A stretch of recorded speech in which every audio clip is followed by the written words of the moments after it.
Casual Ego back again, and today we have the Spring/Summer 22 Skin Touch Nylon TC jacket.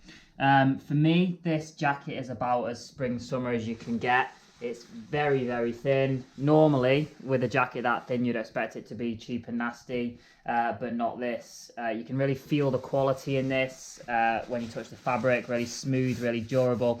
And it sounds weird, but you can actually feel the anti-drop finish that they can put on it, if that is a thing. There isn't a great deal to say really about the body of the jacket itself. It's wind and water resistant, it's got an anti-drop finish on it, and it's got all the standard things you would expect in a jacket. Nothing particularly special, but the thing that really sets this jacket off, as you can see, is the hood. So the hood is what, for me, makes it a statement piece. The hood has been really styled brilliantly, to be quite honest with you. It's held down by poppers all the way around the sides. So you can see there, I'll just open one up. It's got a little thing all of the way around.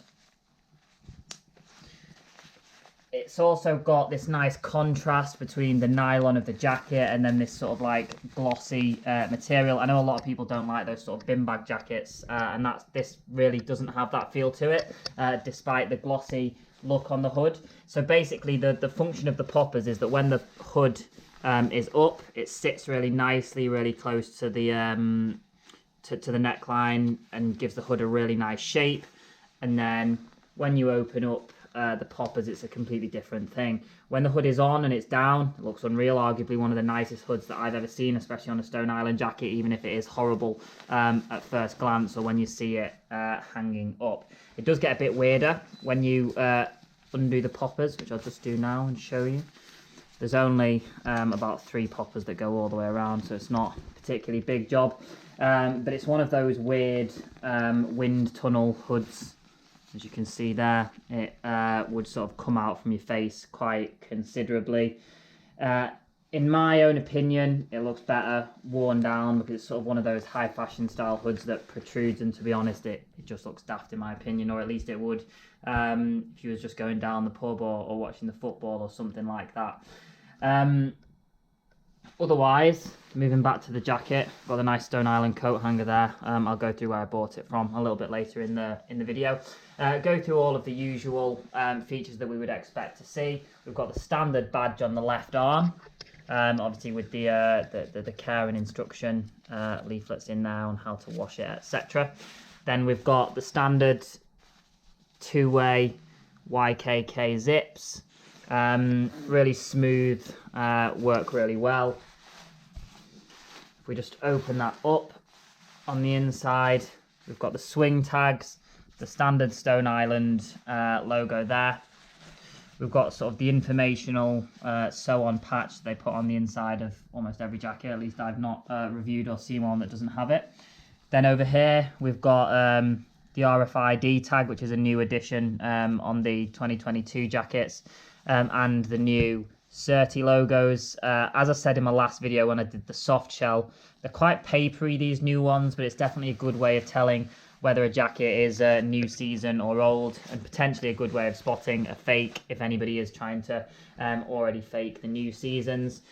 Down in the bottom, we have got the adjustable toggles, so you can tighten the waist, which is a feature that I really like. Probably adds to the overall sort of windproofing. It's got elasticated cuffs on the arm, which again I think are a nice feature. I actually prefer it when it's just got them on the cuff and not on the waistline, because I tend to find that when they're on the waistline of the jackets, like they are in the soft shells and in the CP concealed goggle jackets, it causes the jacket to ride up. I tend to find that, well, I've found from wearing this jacket that it actually does the opposite. Sits really nicely because it doesn't have that sort of ribbed effect on the bottom of it. Again, as you'd expect, this is another jacket that you can't put in the tumble dryer. Has to be washed inside out as well, which is another quirky thing, but I would expect a dryer would do untold damage to the glossy aspect of that hood. Now, this jacket itself was £525. I bought it from End Clothing. It came really nicely boxed with some paper wrapping around it and the Stone Island embossed coat hanger. which seems to be a thing that's happening with several stores that I've been buying them from recently. I got the hanger again with the last shell jacket that I did. This is the navy, but you'll see it's actually really dark. It's quite close to black. They do it in black. They also do it in pastel blue, marine blue, and orange. To my knowledge, there might be a few others, but I've not seen them. Now, I bought this in a size medium, and I generally say sort of size up in Stone Island from your normal size, because they tend to be on the big side. This is actually quite loose fitting. I'll show you the fit in a moment. Though I do expect if I went a size down on it, it would be quite slim fit. So before I jump into the fitting of it, I'd just say, please like, comment, and subscribe to the channel. Really helps me out and lets me know what people like.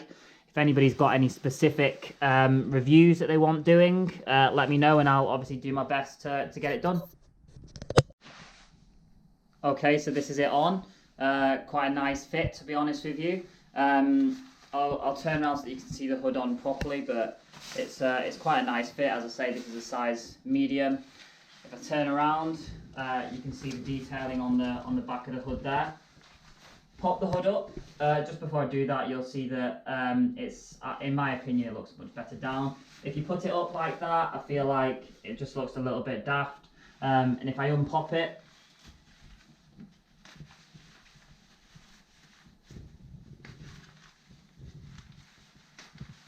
it just looks even dafter. It's like a wind tunnel. I mean, it's definitely windproof, but you're never going to go out like this, are you?